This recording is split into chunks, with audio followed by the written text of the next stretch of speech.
Sun Grazer is our North Carolina craft rum. This is made from 100% molasses, and it's 100% pot still rum. We don't chill filter anything in our product lineup, so all the fatty acids and lipids that would generally get stripped out of a product like this due to chill filtering are still here. So even though it's only 80 proof or 40% alcohol, it still has a lot more texture and flavor in the spirit because all those fatty acids or lipids are in there.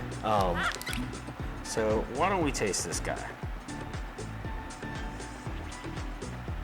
Oh, wow. Like a little bit of butterscotch in there. Yes, butterscotch is a really common tasting note in this rum, and it also gets stronger the longer the bottle is open. This is an extremely versatile rum. You can use it in really any cocktail that's going to call for a gold, white, or silver rum. Very versatile. Next, we're going to jump over into Smashing Violet.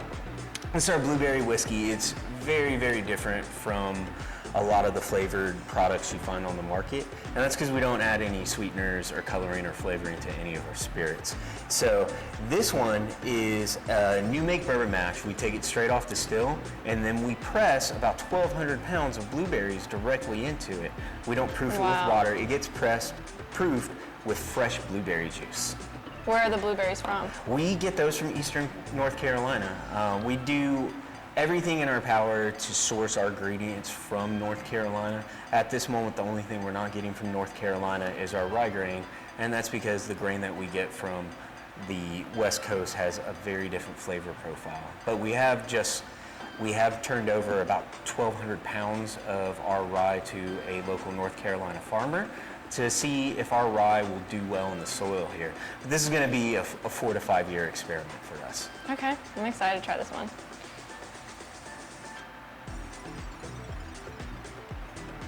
Oh wow.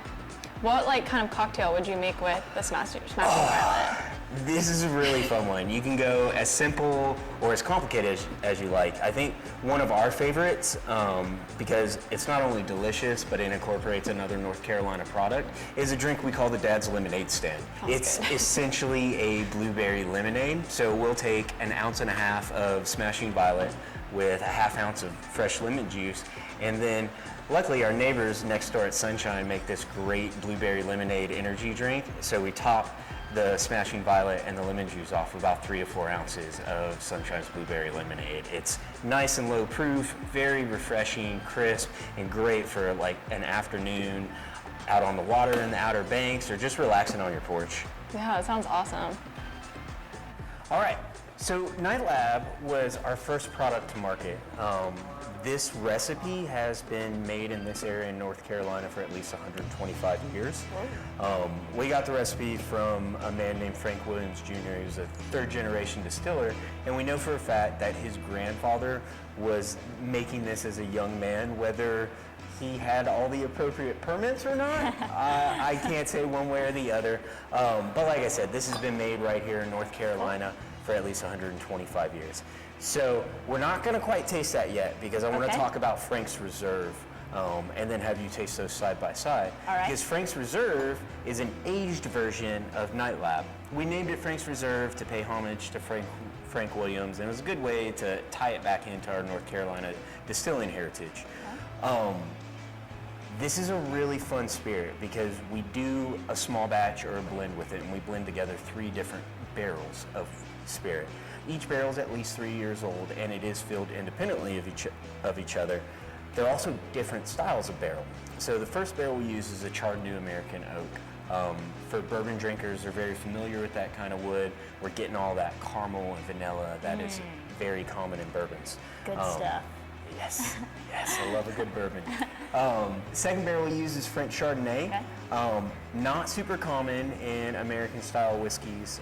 Wine finishes just aren't popular, but what we get out of that Chardonnay barrel is amplified stone fruit flavor. So it brings cherry into the forefront of this spirit, which is somewhat uncommon for a spirit like this at the 3-year mark.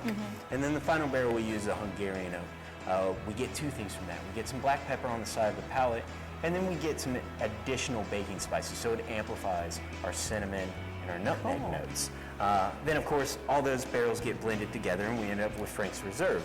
Wow. So what I want you to do with this tasting is take a small sip of the Night Lab. Okay. Tell me what you think about it.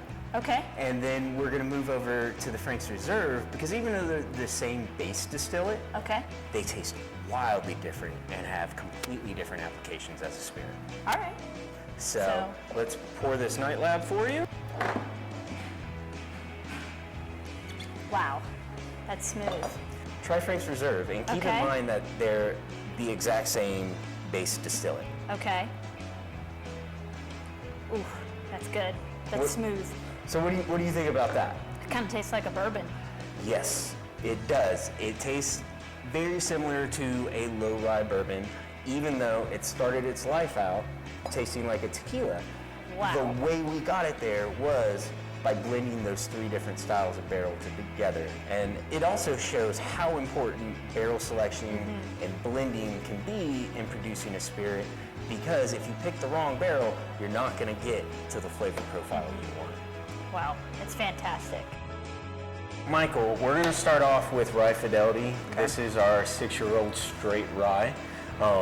We proof this down at 90 proof. We find it's just a really good approachable proof for any level of whiskey drinker. This rye is made from 100% rye grain, as opposed to commonly there's going to be at least some kind of malted barley in there to help with enzyme production and fermentation management. Rye can be a very finicky grain at times. But let's get you a quick little pour of this. Definitely very approachable. Like, it's not like overwhelming in really any sense as far as I can tell. So I like to describe this rye to rye drinkers as a really good balance of the nuanced sweetness you get out of Canadian ryes, the stuff coming from places like Alberta distillers, and the bold spiciness of American ryes, like what people are used to coming out of the Midwest and our big rye whiskey producers. So you get all that spice, which is generally what turns people away from ryes, but we're getting all that nice sort of sweetness that you generally get out of those Canadian rye.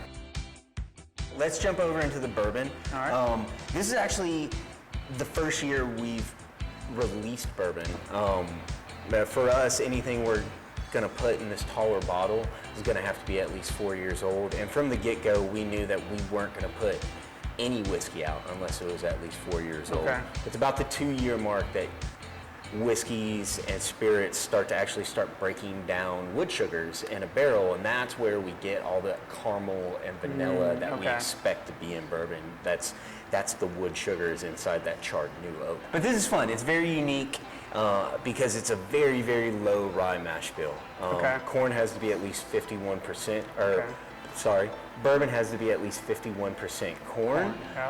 And then for the most part, you're always going to find, 5 to 10% malted barley in there. And then the third grain is what everyone refers to as a flavoring grain. We only use 6% rye as our flavoring grain. So it allows the sweetness of the corn to come to the forefront, and it also allows the nice barrel influence flavors that we're looking for, that caramel and vanilla, to come to the forefront, and it's not being overshadowed by a ton of spice. So let me pour a little bit of this guy for you. So we named this Big Winston Bourbon. It's named after the facility that our distillery is actually in. This warehouse used to be an old tobacco curing warehouse, and it was known as the Big Winston Complex. So it was a good way for us to tie back into our local heritage. Wow, I like that a lot. We get a ton of great feedback across the entire product line. Launching the bourbon this year has been phenomenal. The feedback from the local community, and then sort of people outside of North Carolina, reviewers that have been able to taste it. Because it is such a unique mash bill, all this feedback coming to us has been nothing but positive, and we're really excited for being able to raise our age statements and put out higher proof expressions. There's a lot of fun things on the books for us in the coming years. Very cool.